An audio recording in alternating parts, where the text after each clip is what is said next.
नमस्कार. आज बनवूया गुरुपौर्णिमा स्पेशल दूध शेवया.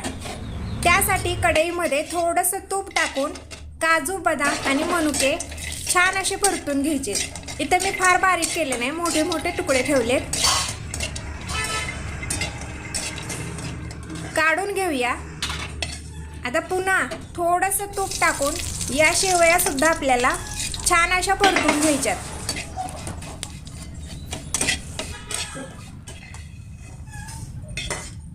आता एका पातेल्यामध्ये थोडंसं पाणी टाकून आपल्या आवडीप्रमाणे साखर टाकायची.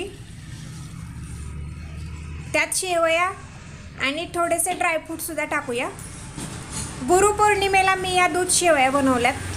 तुम्ही काय काय बनवलं कमेंटमध्ये नक्की सांगा. 1 मिनिटभर आपल्याला असंच शिजू द्यायचं आणि उकळी आली की त्याच्यामध्ये आता दूध टाकूया.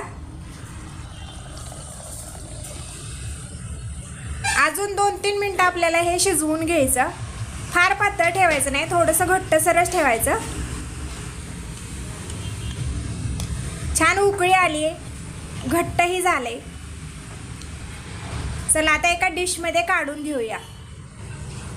थंड झाल्यावर अजून घट्ट होतील. आता वरून आपण ड्रायफ्रूट टाकूया. तयार आहेत आपल्या दूध शेवया. तुम्ही ही रेसिपी नक्की ट्राय करा.